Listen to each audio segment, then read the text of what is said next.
परमाराध्य आचार्य श्री महाश्रमण जी के चरणों में सत सत नमन करते हुए हम आज का सत्र शुरू कर रहे हैं। त्रिपदी वंदना। वंदे अरहं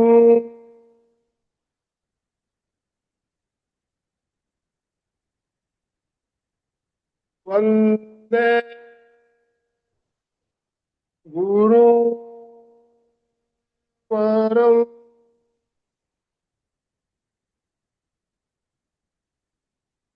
वंदे सच्चं। सभी साधक साधिकाओं को जय जिनेन्द्र, सुप्रभात। ओम अरहम। ओम अरहम।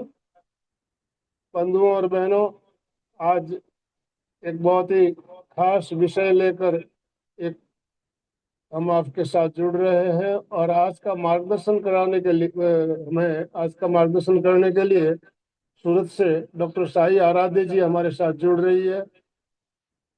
आज का जो विषय रखा गया हुआ हृदय और फेफड़े। हृदय और फेफड़े का मजबूत रहना कितना जरूरी है हम जानते हैं।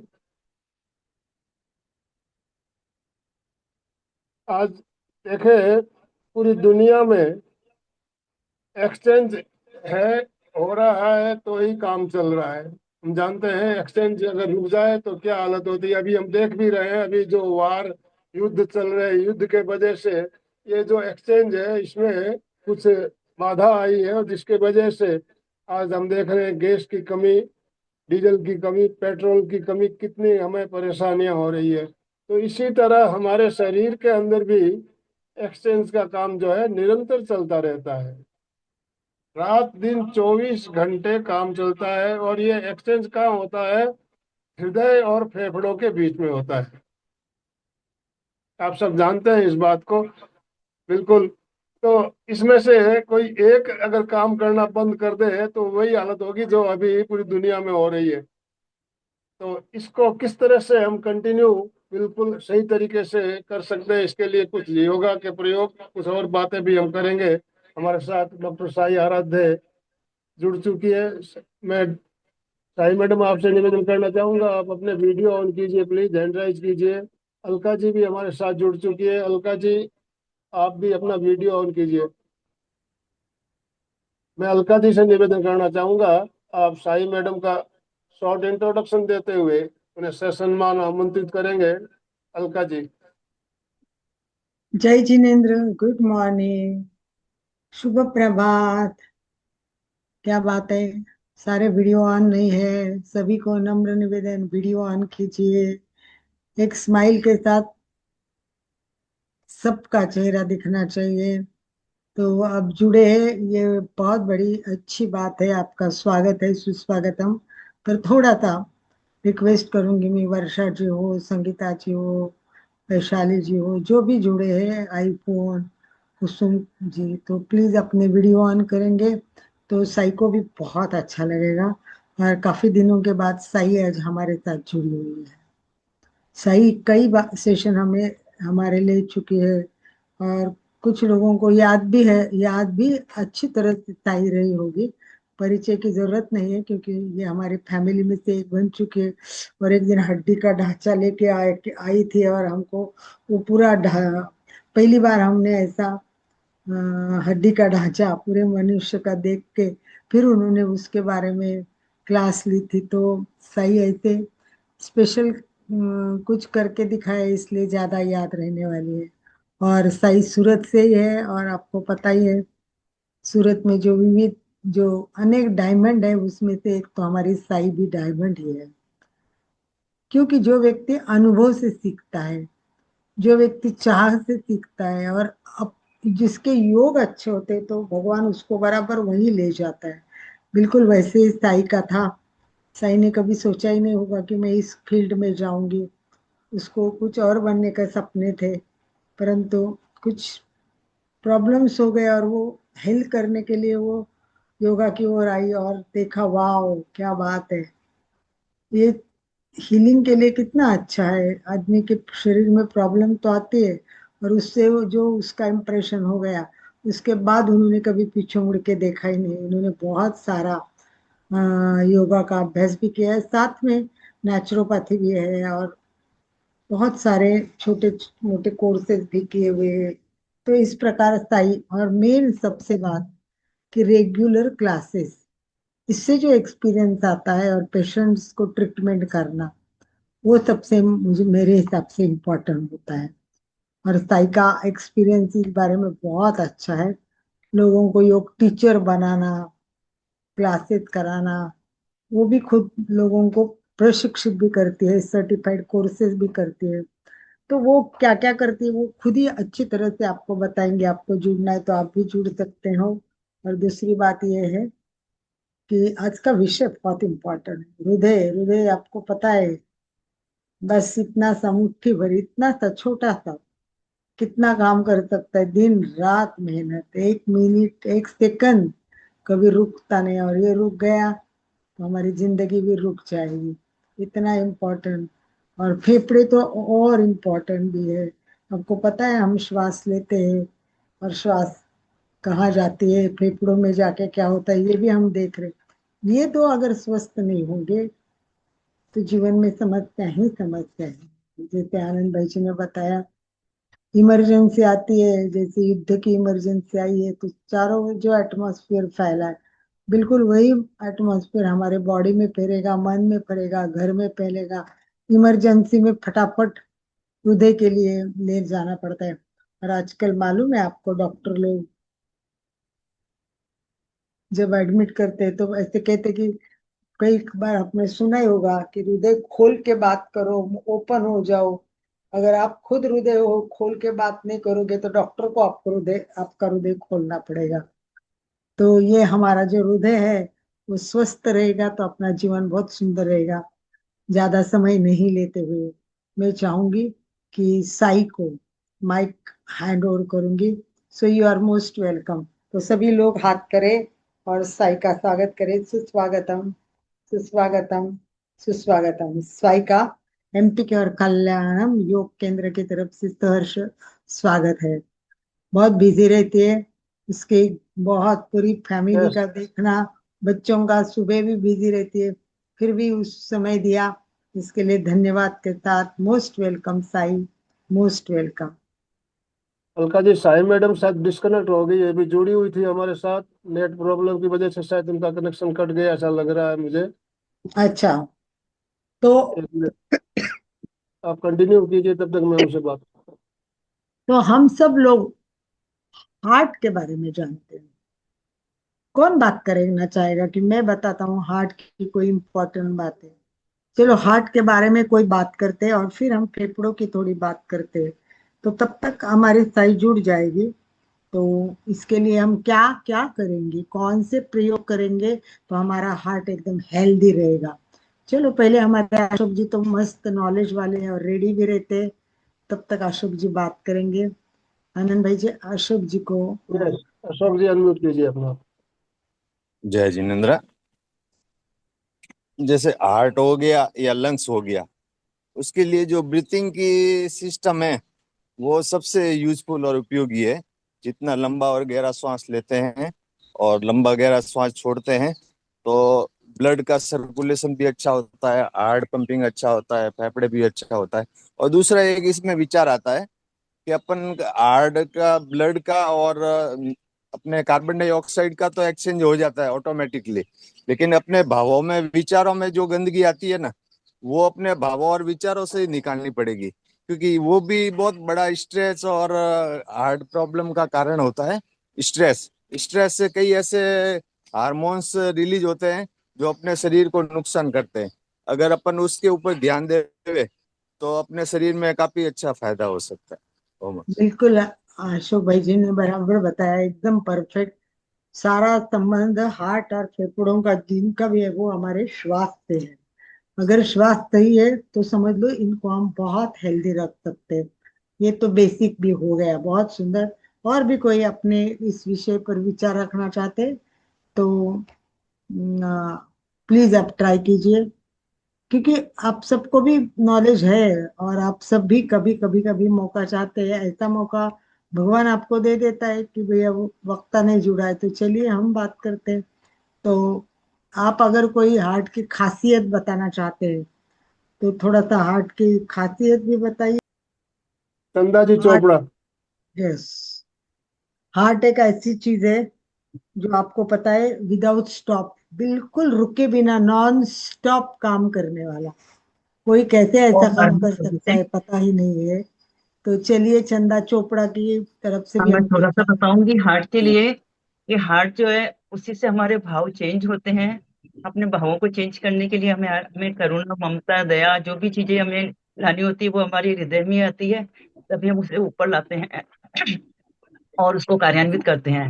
हार्ट को हमें बहुत शुद्ध रखना होता है, हार्ट का पूरा ध्यान रखना पड़ता है। अगर हम हार्ट का ध्यान नहीं रखेंगे तो काफी तकलीफें हमें हो सकती है। तो हार्ट का ध्यान रखने के लिए हमें तली भुनी चीजें नहीं खानी है, ज्यादा जोर नहीं देना है, ज्यादा भारी काम नहीं करना है, ज्यादा सोचना नहीं है। हमें हार्ट के लिए भी बहुत काम करना होगा, तभी हमारा हार्ट स्वस्थ और सही रहेगा। ओम हरम। ओम आराम। साई मैडम हमारे साथ जुड़ चुकी है, अलका जी। यस यस ताई जी, मोस्ट वेलकम। और आप शुरू कर सकते हैं, माइक। नमस्ते सभी को।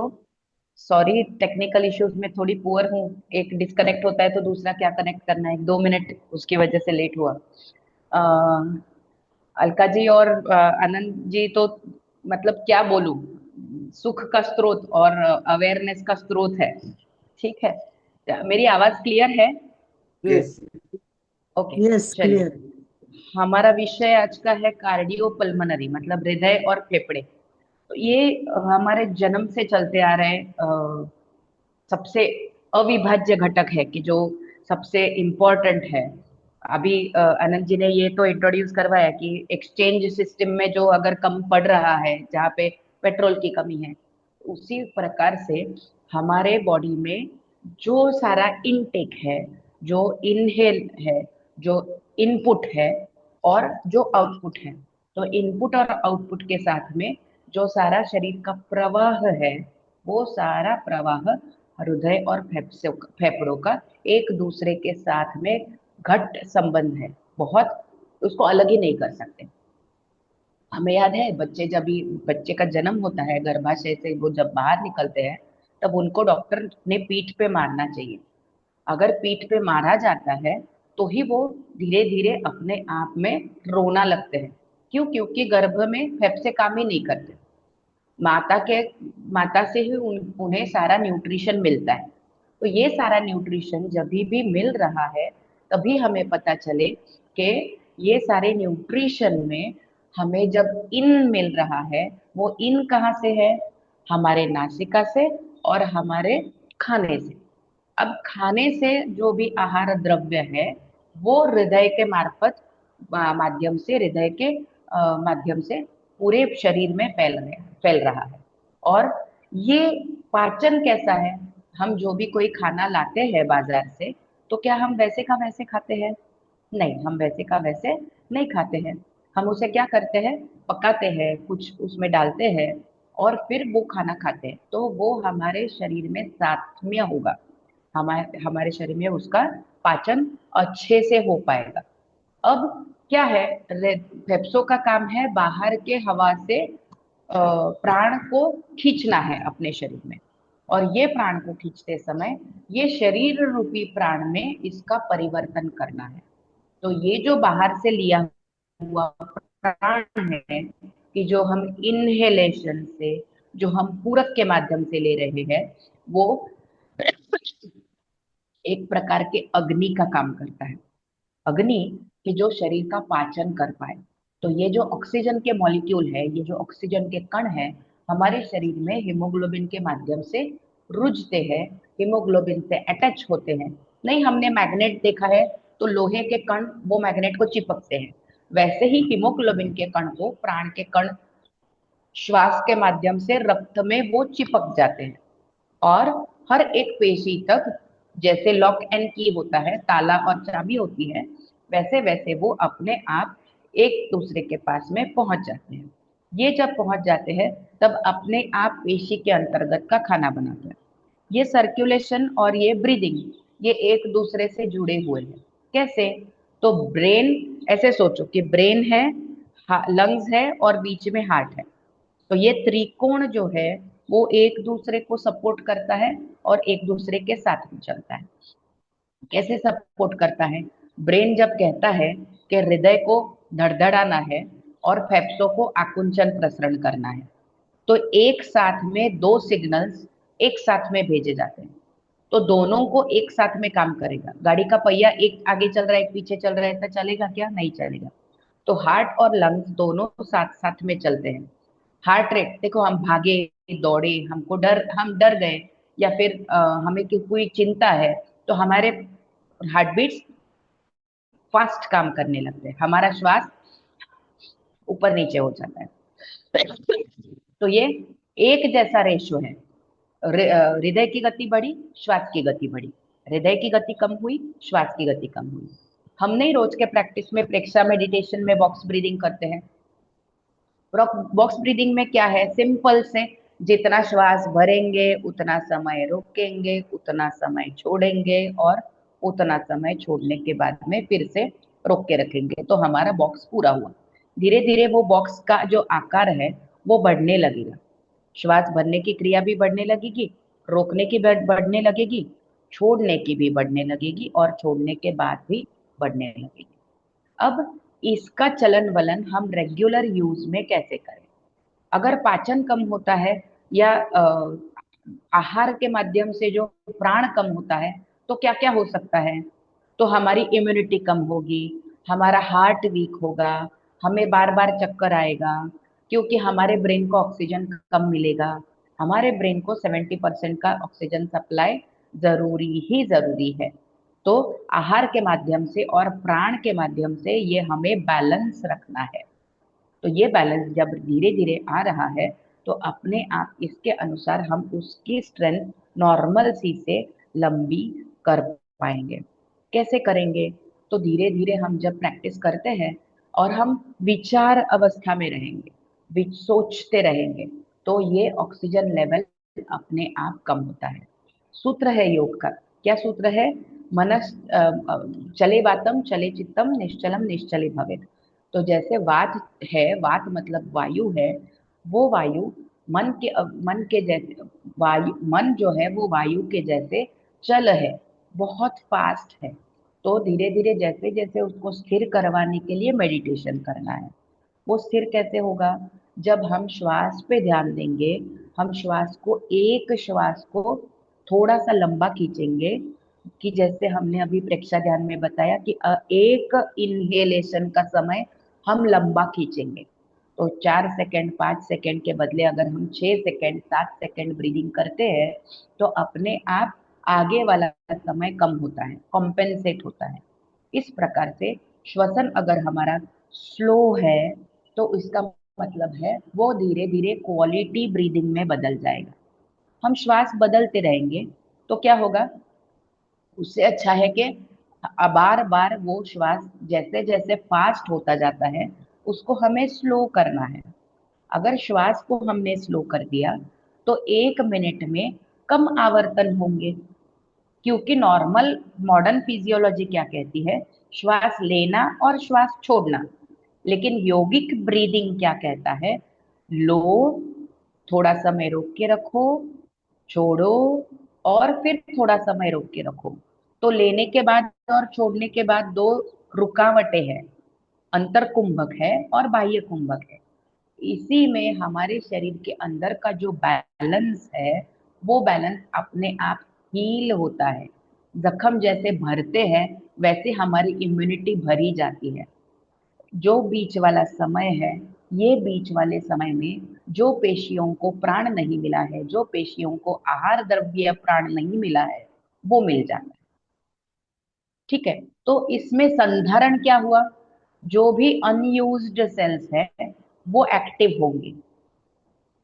जो बिना खाए पिए सेल्स है, उन्हें भी खाना मिलेगा, क्योंकि बीच का थोड़ा सा समय है कि जो प्रोबेशन पीरियड है, बराबर।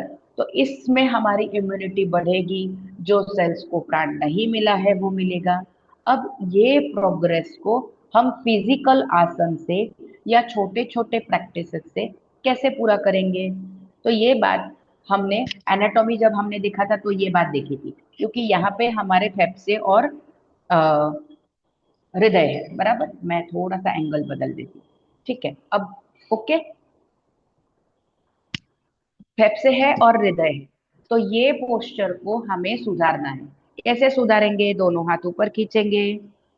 प्रैक्टिकली देखते हैं कार्डियोपल्मोनरी संवर्धन कैसे। हाथ ऊपर खींचेंगे, हाथ ऊपर खींचने के बाद शोल्डर से, जैसे हम टी शर्ट पहनने के बाद में हाथ फ्री करते हैं वैसे खुला करें।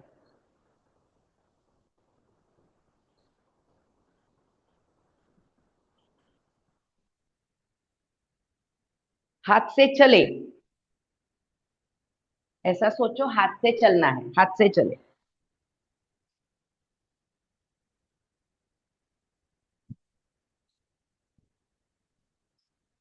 ओके, रिलैक्स हो जाए। अभी देखे, हाथ से जब हम चल रहे हैं तब क्या हुआ? ऐसा हुआ। अब फिर से करेक्ट, दोनों हाथ कंधों पे रखते हैं और अब कोनी से चलेंगे। और ये प्रैक्टिस करते समय पूरा श्वास भरे और छोड़े।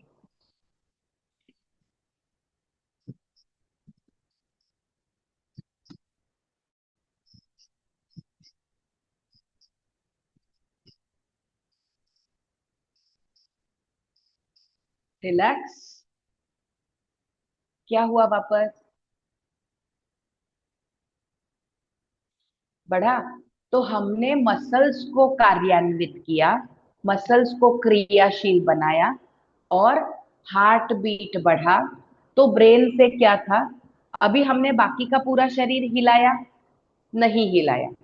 अतिरिक्त व्यायाम हुआ? अतिरिक्त व्यायाम नहीं हुआ, केवल हमने लोकल पार्ट को हिलाया, बराबर। और उसकी वजह से क्या हुआ? ये स्पेस बढ़ा, स्ट्रेच हुआ, फेफड़े खुले, खुले ना, थोड़े से फेफड़े खुले क्योंकि हमने ये वाली प्रैक्टिस की, ये वाली प्रैक्टिस की। तो फेफड़े पूरे यहाँ से यहाँ तक है, वो फेफड़े पूरे खुलने के बाद ऑक्सीजन इनटेक कैपेसिटी बढ़ती है। ऑक्सीजन इनटेक कैपेसिटी बढ़ी तो अपने आप ऑक्सीजन का प्रवाह बढ़ा, तो अपने आप सर्कुलेशन में भी ऑक्सीजन का प्रमाण बढ़ा। ये पता चला सबको? क्लियर हुआ? ठीक है। अब प्राणायाम करेंगे, उससे बेहतर है। समझो कि घुटने में दर्द है, कमर में दर्द है, तो प्राणायाम बैठे बैठे करना है, तो पहले इनटेक कैपेसिटी बढ़ानी पड़ेगी ना। तो ये प्रैक्टिसेस कर सकते हैं। अगर बैठे बैठे प्राणायाम करें उसके पहले वार्म अप प्रैक्टिस करते हैं, तो वार्म अप प्रैक्टिस में ये सारे, इसकी वजह से हमारे धड़ में जो सारे ऑर्गन्स है उनको हम एक्टिवेट करेंगे। चलना जरूरी है, लेकिन ये ज्यादा एक्टिव करने के बाद अभी और दो तीन प्रैक्टिसेस करते हैं। प्रैक्टिस करते करते देखते हैं क्या फर्क होता है। दोनों हाथ शोल्डर पे और बाजू से कोनी नीचे ऊपर, नीचे ऊपर, नीचे ऊपर। ब्रीदिंग के साथ श्वास भरे छोड़े, भरे छोड़े।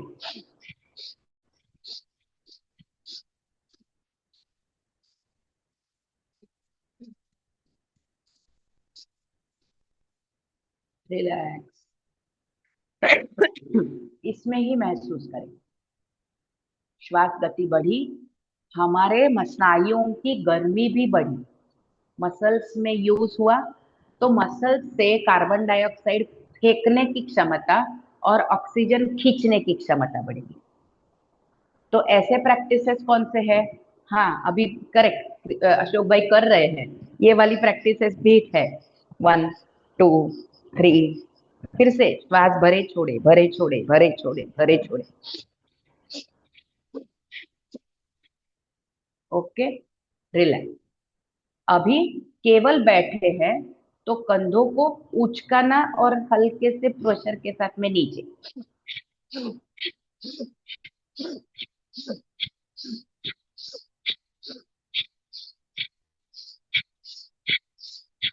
Relax, normal breathing. अब महसूस कर सकते हैं जैसे इनहेल का समय बढ़ाए और पूरा लंबा श्वास भर के देखें, जोर से नहीं, आराम से, बिना आवाज हुए, और धीरे धीरे छोड़ के देखें। फेफड़े की कैपेसिटी बढ़ी हुई महसूस हुआ, श्वास आराम से लंबे समय तक खींचा गया, आराम से लंबे समय तक छोड़ा गया। जैसे समझो कि हमारे शहर में जो भी बसेस आती है या जो भी ऑटो है, हमारे लिए अभी थोड़े समय सोचते हैं कि प्राइवेट रिक्शा या प्राइवेट गाड़ी नहीं है। समझो कि बस स्टॉप पे 10 लोग बैठे, बस आई, खाली बस थी, तो 10 लोग आराम से चढ़ पाएंगे। वैसे ही सोचो, हमारे शरीर में जो वहन हो रहा है, वो वहन करते समय अगर हमारे कण खाली है, ऑक्सीजन के साथ में या कार्बन डाइऑक्साइड के साथ में जुड़े नहीं है, तो जो बाहर से हम श्वास भर के ले रहे हैं, वो आराम से उसके साथ में अटैच हो जाएंगे और वहन करते करते जाएंगे। तो जो भी पैसेंजर्स है, जहां जहां पे उनको उतरना है, वो वहां वहां पे उतर पाएंगे। मतलब जो प्राण लिया गया है, वो हर एक ऑर्गन की तरफ अपने आप अच्छी तरह से फैल पाएंगे। ये समझ में आया? क्लियर? ओके। तो इससे क्या हुआ? इनपुट एंड आउटपुट बढ़ा। कोई कोई बसेस होती है, देखो, जो नॉन स्टॉप बसेस होती है, वो बीच में कहीं पे भी नहीं रुकेंगी, from first point to last point. अगर ऐसे हमारे श्वास में प्राण के कण है, तो वो फुल बॉडी में सर्कुलेट हो पाएंगे।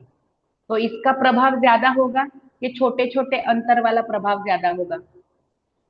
तो ये जो लंबा अंतर है, वो हमारे श्वास का भी अंतर हो। हर बार हम भूल जाते हैं, हम शैलो ब्रीद करते हैं, छोटा छोटा श्वास भरते हैं, क्योंकि हमारा ज्ञान नहीं होता है ना? खाना बनाते समय, घूमते समय, काम करते समय उतना ही एक्यूरेट ब्रीदिंग होता है क्या कि जो जो जो हम प्राणायाम के लिए बैठ के करते हैं? नहीं हो पाता है, बराबर। तो हैबिट जैसे बना के रखेंगे कि नहीं, पूर्ण श्वसन मुझे जितनी बार याद हुआ तो उतनी बार का पूर्ण श्वसन, वो हमारे शरीर को पूरक बनाएगा कि नहीं बनाएगा? बराबर। तो वो शरीर को पूरी तरह से पूरक बनाने के लिए जितने बार भी याद आ रहा है, उतने बार में पूर्ण श्वसन का अभ्यास करें। अब ये जो हमने क्रिया की, फिर से ये क्रिया हम रिपीट करते हैं, ठीक है? कौन सी वाली? हाथ ऊपर और हाथ से अप एंड डाउन।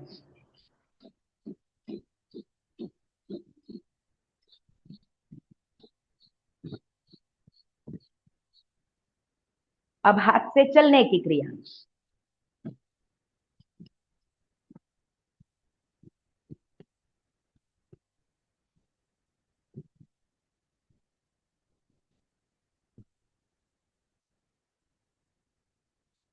अब दोनों हाथ कंधे पे और अप एंड डाउन वाली क्रिया।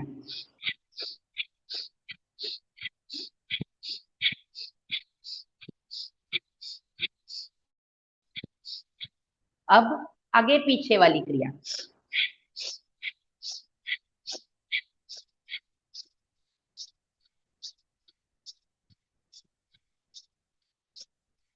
रिलैक्स।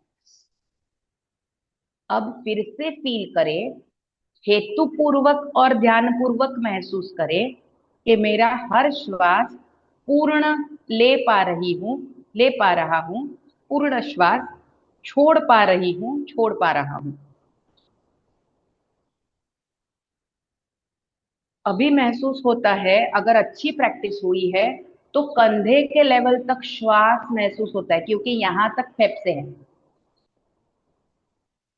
अब जब श्वास भर रहे हैं, जैसे हम बहुत भर भर के सामान भरते हैं, वैसे प्राण श्वास हवा में कॉर्नर टू कॉर्नर भरे, फेफड़ों के हर एक कण तक पूरा श्वास भरे, इतना पूरा हवा भर के देखे।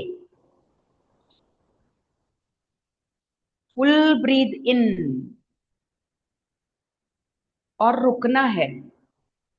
थोड़े समय के बाद में ऐसा लगेगा अभी थोड़ा श्वास कम पड़ रहा है और भर सकती हूँ।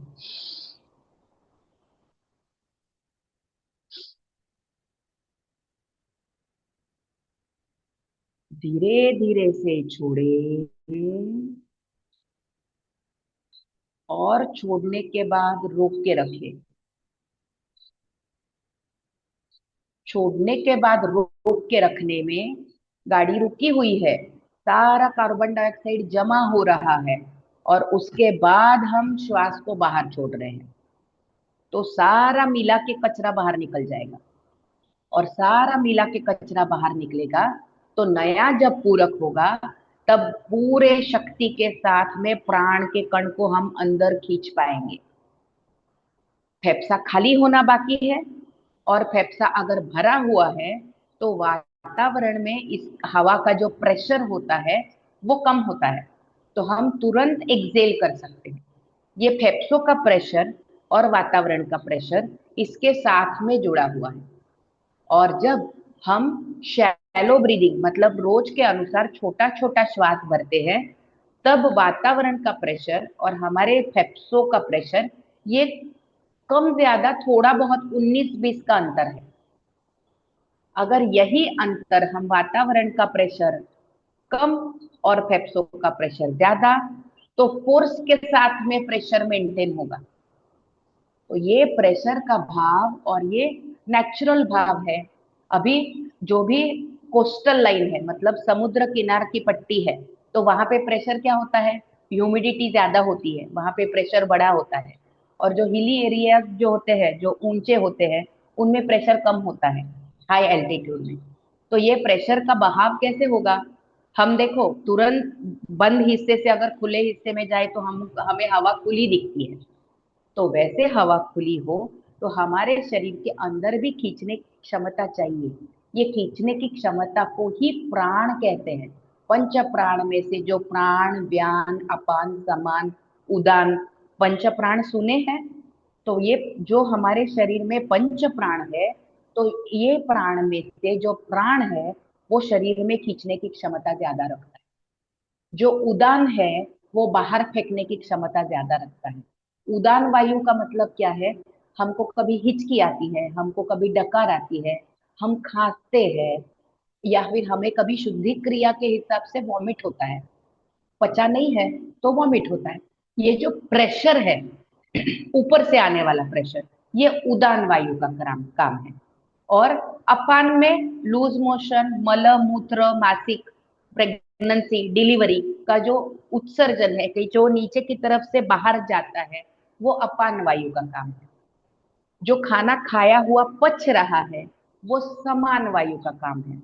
और हर एक पेशी अंतर्गत जो प्राण को खींचने की, जो हमारे रक्त में जो खाना है, रक्त में जो आहारीय द्रव्य रस है, कि जो न्यूट्रिएंट है कि जो पेशी में खींचा जाना चाहिए, ये सेल्यूलर ब्रीदिंग जो है वो व्यान वायु का काम है। तो हर एक वायु अपने शरीर में कितना अच्छा काम करते हैं देखो।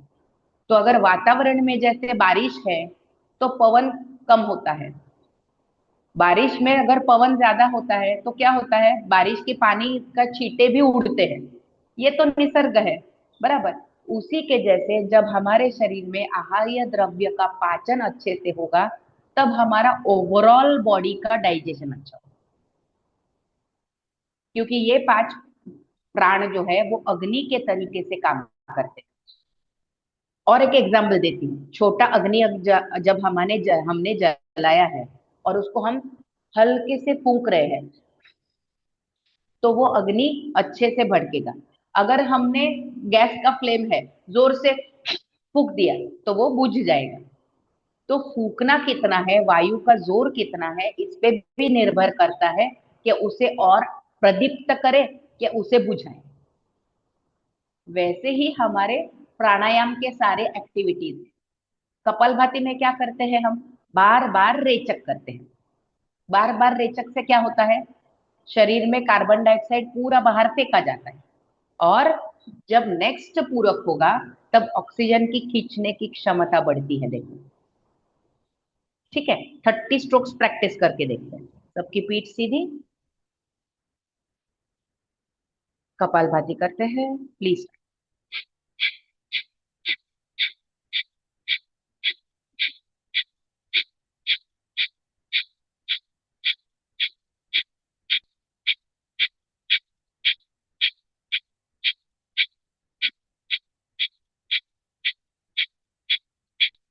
रिलैक्स।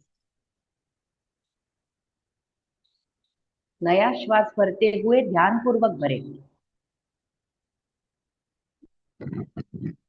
फेफसा कितना खाली लगता है, ज्यादा प्रमाण में श्वास भरा हुआ लगता है। तो जितने कपालभाति के स्ट्रोक्स करते हैं उसके बाद में हम नेक्स्ट पूरक पे ध्यान ही नहीं देते, वो ध्यान दें। प्रैक्टिस हो जाती है, हम सोचते कपालभाति हो गया अब रिलैक्स, ऐसे नहीं। पूरी प्रैक्टिस हो गई, फिर फील करो कि मेरा श्वास अभी जो मैंने खाली किया मेरा फेफसा, उसमें और कितना भर सकते हैं। इम्प्योर खाली कर दिया, अब प्योर भर रहे हैं, तो मुझे पता तो चले, वाह आई एम प्यूरिफाइड, मैं शुद्ध हूं, मैं पूरी तरह से भर पा रही हूँ, मेरे फेफड़े पूरे भर चुके हैं। ये भरेपन को जैसे हम समृद्धि कहते हैं, ये भरेपन को मैं हमेशा मेरी क्लास में ये शब्द का उपयोग करती हूँ, feel nourished and flourished. Nourishment भी पूरा मिल रहा है और मैं फ्लरिश हो रही हूँ, समृद्ध हो रही हूँ। तो ये हर बार का फीलिंग होगा। इससे क्या होगा, हमारे ये जो सारे प्राण, कार्डियो पल्मनरी मतलब कार्डियो मतलब हार्ट, पल्मनरी मतलब लंग्स, हृदय और फेफड़े का जो काम है, ये जो मैंने अभी कहा कि ब्रेन से जुड़ा है, और ये एक गाड़ी के दो पहिए हैं। ब्रीदिंग बढ़ेगा, हार्ट बीट बढ़ेगी, और ब्रीदिंग कम होगा, हार्ट बीट कम होगा। अभी हार्ट बीट अपने हाथ में है, हार्ट बीट अपने कंट्रोल में है नहीं ना, हार्ट बीट हमारे कंट्रोल में, ब्रीदिंग हमारे कंट्रोल में है। तो प्राणायाम का उद्देश्य यही है, ब्रीदिंग के माध्यम से श्वसन पार्शियली कंट्रोल्ड, मतलब थोड़ा बहुत हाफ कंट्रोल, और बाकी सारे हमारे जो इनवॉलेंट्री एक्टिविटीज है, अनैच्छिक क्रियाएं हैं, जैसे पाचन है, उत्सर्जन है, रक्ताभिसरण है, श्वसन के आधार से, श्वसन के माध्यम से हम ये सारी चीजों को कंट्रोल कर पाते हैं।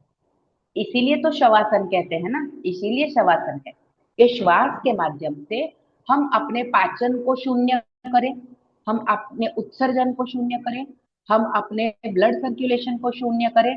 अगर धीरे धीरे हमारे मास्टरी से ये सारे शून्य हो जाते हैं, तब वो शव आसन शवासन जैसा होगा। नहीं तो शवासन में केवल लेटे रहना नहीं है।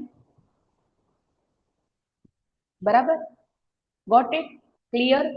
इसलिए हमें जब भी योग सूत्र में या कोई भी भगवत गीता में भी देखा है, तो प्राणायाम ही उद्देश्य बताया, प्राणायाम ही माध्यम बताया है, लेकिन हमें इसका प्राणायाम का इतना बड़ा एक्सप्लोर है वो पता ही नहीं है।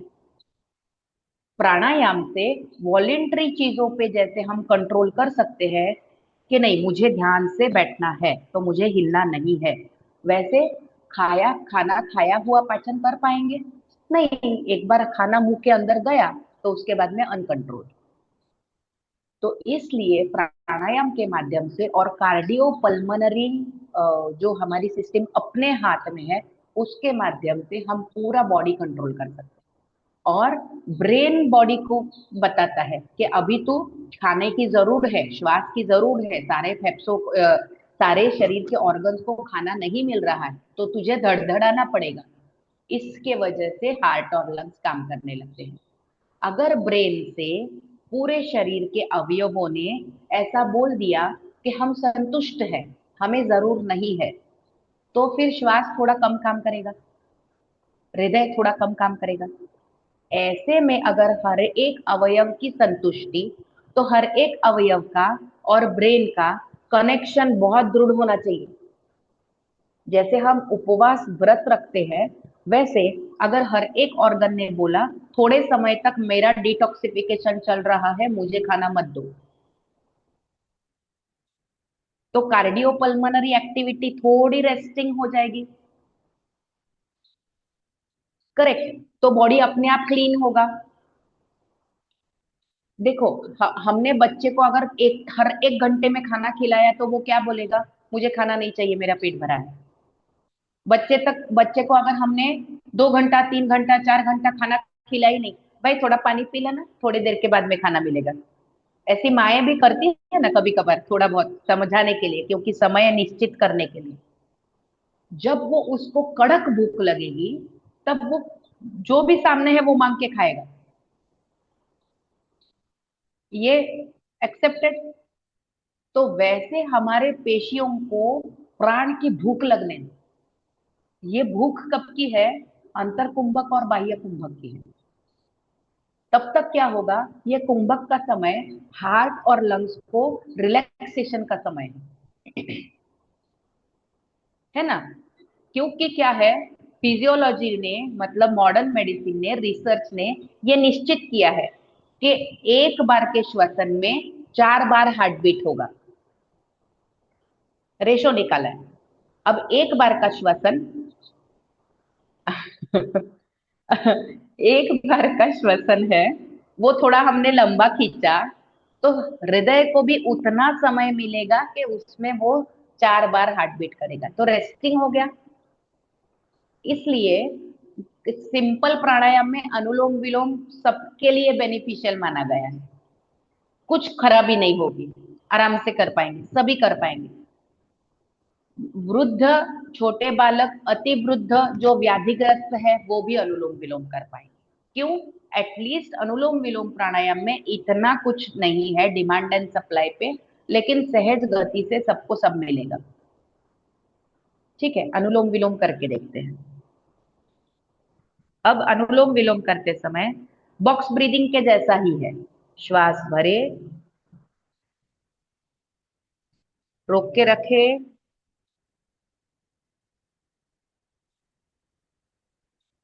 दूसरे नासिका से छोड़े,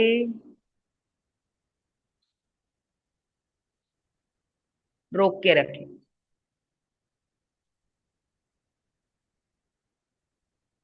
भरे दूसरे नासिका से, रोक के रखे,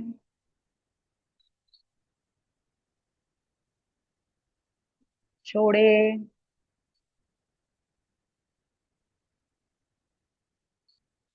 रोक के रखे।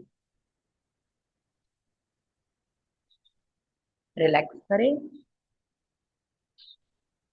पहले प्रैक्टिस से निश्चित दूसरे प्रैक्टिस में अंतर बढ़ा है। तो अनुलोम विलोम प्राणायाम ग्रंथों में कितना समय कहा गया है, किसी को पता है? लिख पाओगे चैट बॉक्स में?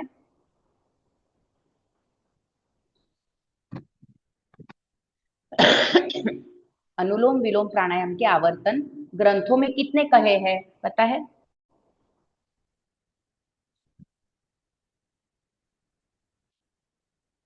बता दूं?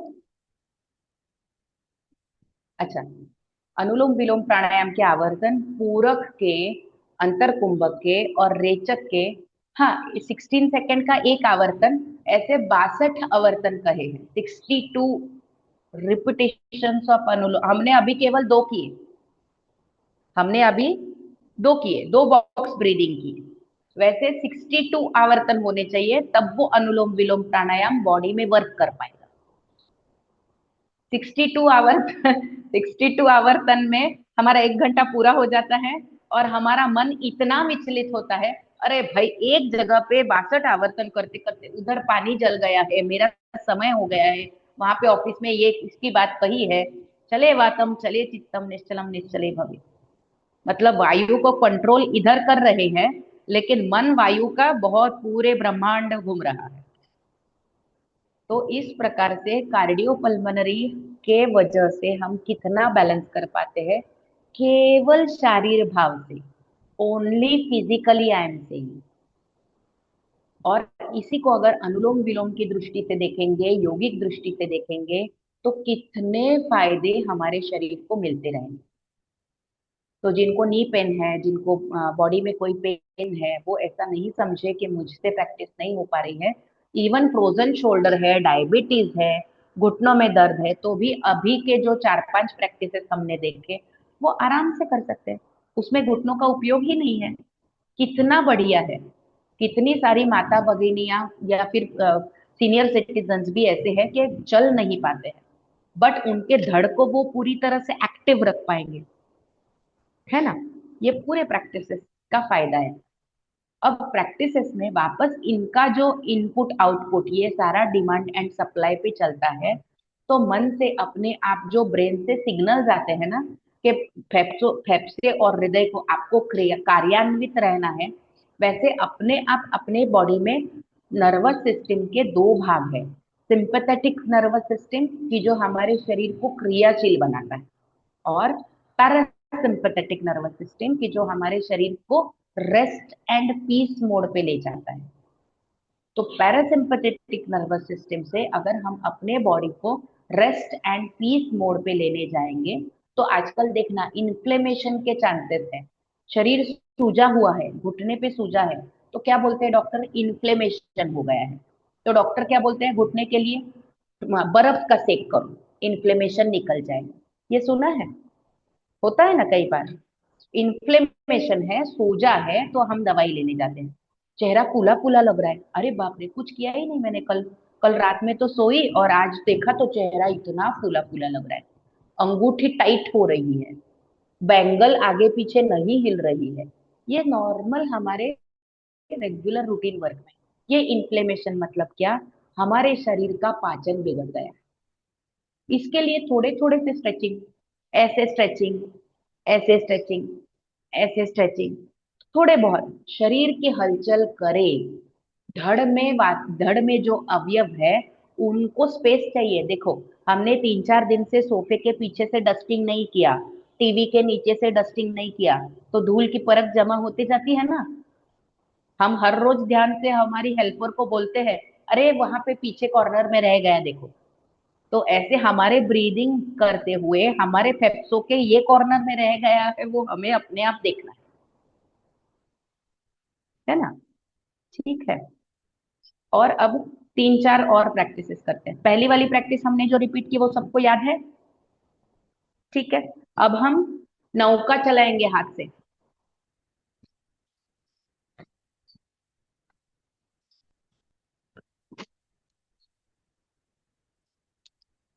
फुल ब्रीदिंग, उल्टी नौका।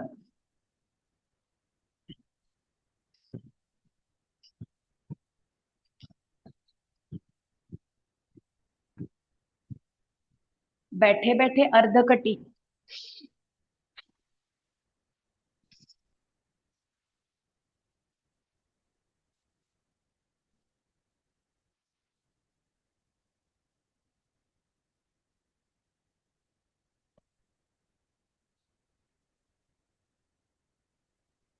रिलैक्स, दोनों हाथ सामने पीछे।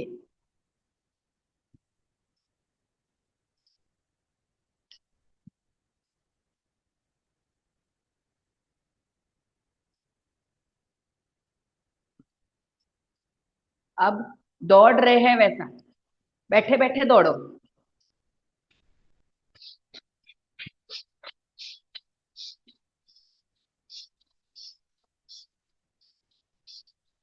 रिलैक्स। और एक इसका फायदा क्या है पता है, हमारे पैर अनयूज्ड है, तो हार्ट का और संधारण होगा, क्योंकि हार्ट से पैरों तक ब्लड जाना और वापस आना तो लॉन्ग ट्रैक है। हार्ट से हेड छोटा ट्रैक है ना, इतना ही है, लेकिन हृदय से पैरों तक का ट्रैक 3 गुना है। करेक्ट। तो पैर हम बैठे हुए हैं और धड़ को ही हम क्रियाशील बना रहे हैं। We are acting only on our upper body. Correct.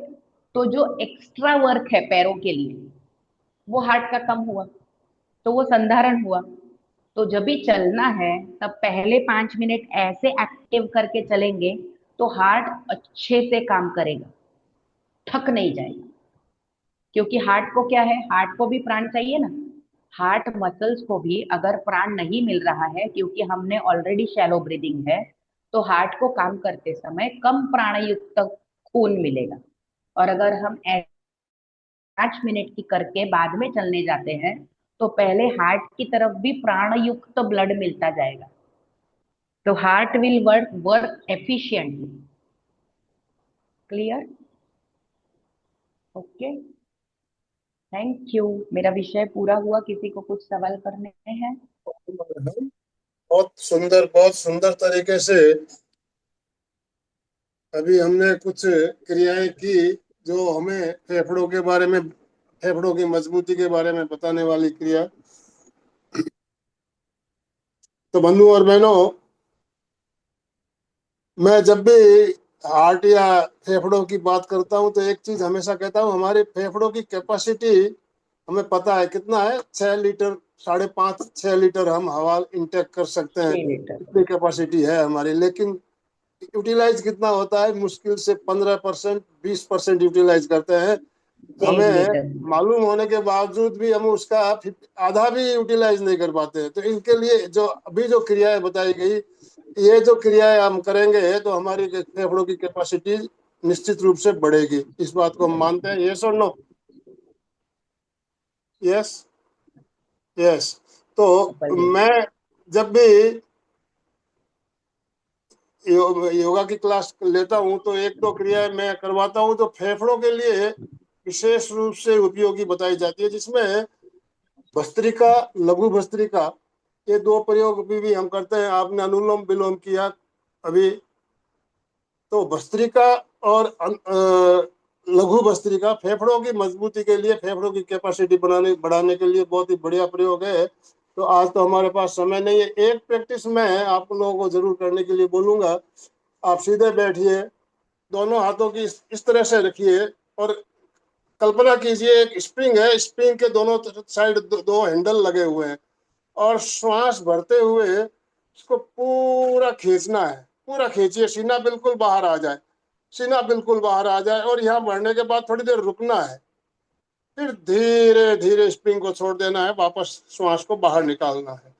जब आप खींच रहे हैं तो आपको पूरी ताकत लगा के खींचना है। स्प्रिंग मजबूत स्प्रिंग है, उसको इस तरह से खींचना है, सीना बाहर लेते हुए पूरे फेफड़े भर जाने चाहिए, और थोड़ी देर श्वास को रोक लेना है, फिर धीरे धीरे श्वास छोड़ना है। तो इस क्रिया को भी आप करते हैं तो इससे हमारे फेफड़ों की कैपेसिटी कई गुना बढ़ जाती है। बहुत ही बढ़िया प्रयोग है, और इसको आप नियमित कम से कम 2 मिनट, 1 मिनट भी आप करेंगे तो इससे आपको फेफड़ों में महसूस होगा कि हमारे फेफड़ों की कैपेसिटी बढ़ रही है।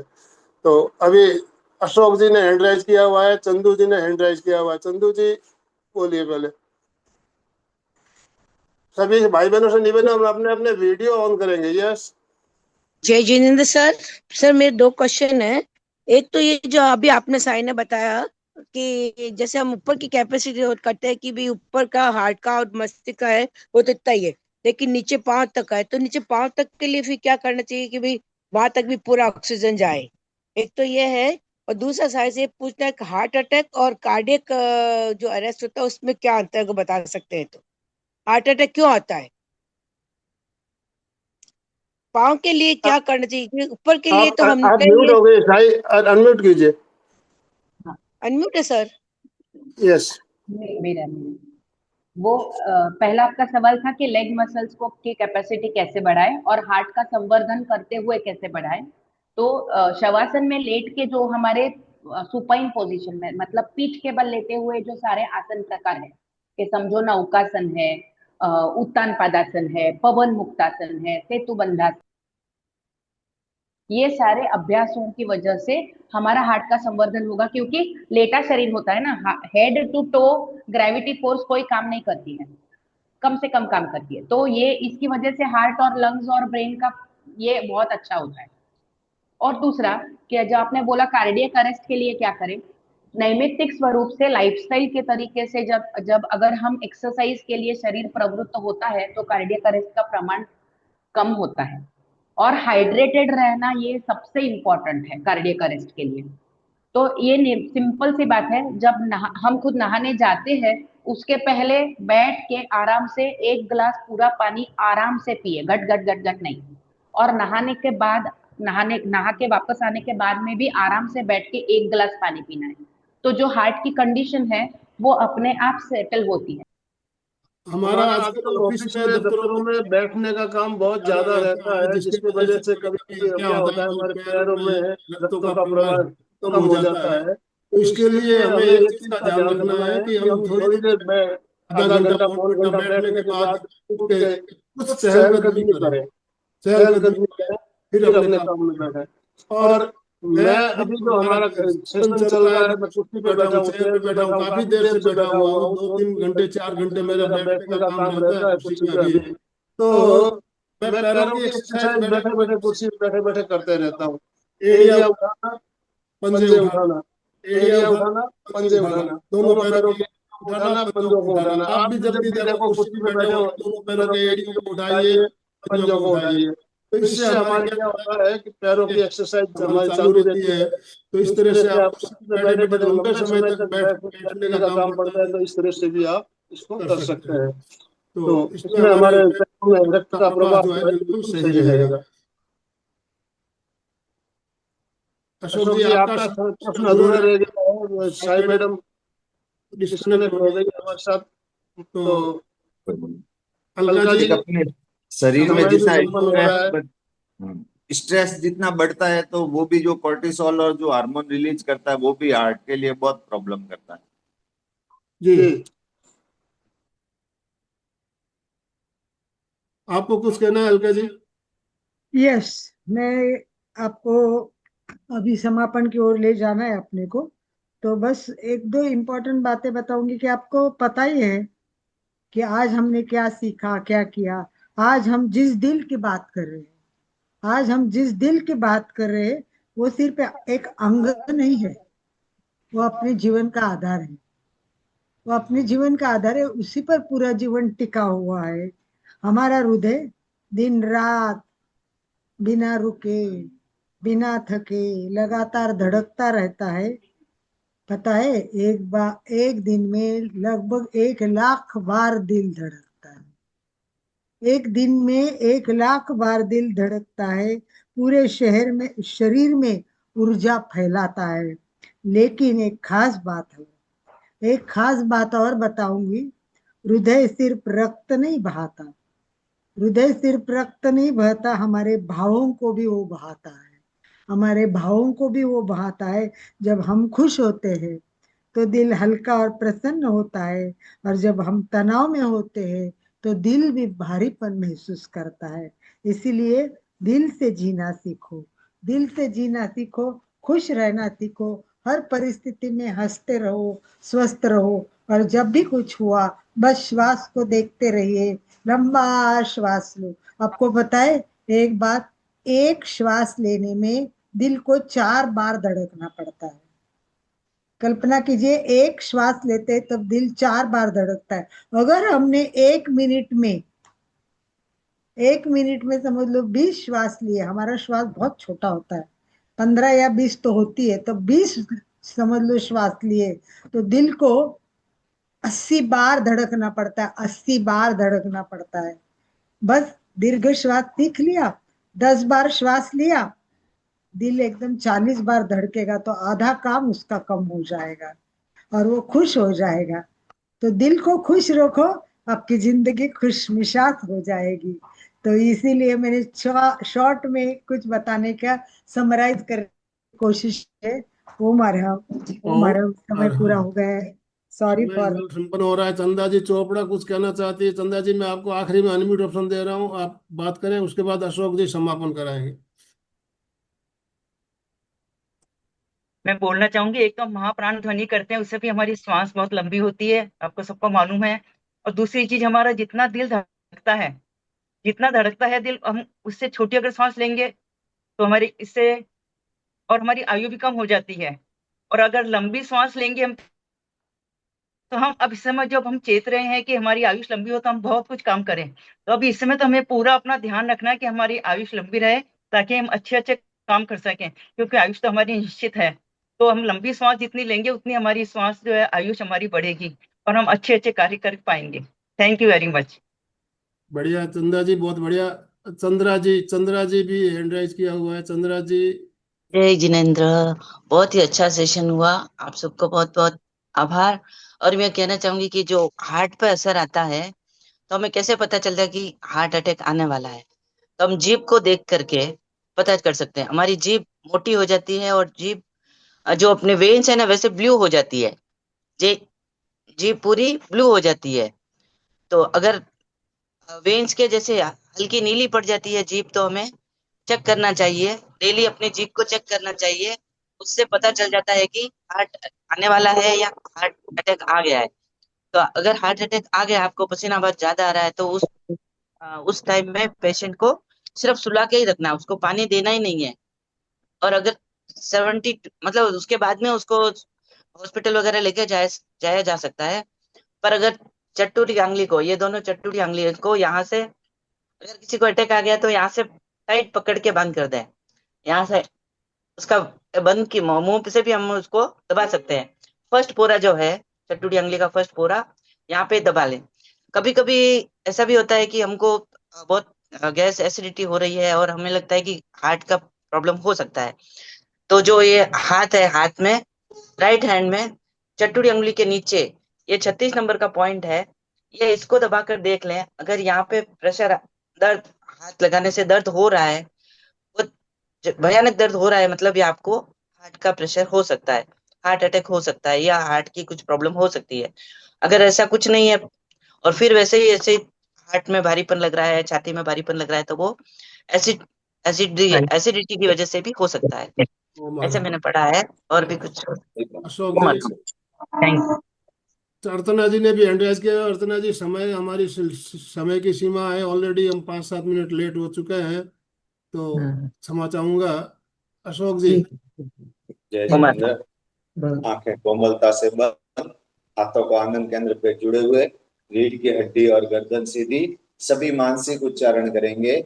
मैं चैतन्यमय हूँ, मैं आनंदमय हूँ, मैं शक्तिमय हूँ। मेरे भीतर अनंत चैतन्य का, अनंत आनंद का, अनंत शक्ति का सागर लहरा रहा है। उसका साक्षात्कार करना ही मेरे जीवन का परम लक्ष्य है। हमारा आज का दिन मंगलमय हो, आनंदमय हो, शांतिमय हो। इन्हीं शुभ भावनाओं के साथ ओम शांति शांति शांति शांति कृतज्ञ शांति। हम कृतज्ञोस्मि, सब हम सब उच्च गुरुदेव के आभारी हैं। कृतज्ञोस्मि, हम सब गुरुदेव के आभारी हैं। कृतज्ञोस्मि। आभारी हम हैं। सब पूज्य गुरुदेव के आभारी। हमारे हम चंदा जी चोपड़ा स्लोगन बोलिए please. Thank you sir. Unmute है, बात कर सकते हैं। उमर हम सभी सीधे बैठेंगे और पूरी भाव पर बोलेंगे, फिटनेस का डोज, 1 घंटा हर रोज, फिटनेस का डोज, 1 घंटा 1 घंटा हर हर रोज, रोज, फिटनेस का डोज, 1 घंटा 1 घंटा हर हर रोज। रोज। उमर हम सभी के लिए मंगल शुभकामनाएं। Thank you sir, thank you very much, बहुत बहुत आभार सर।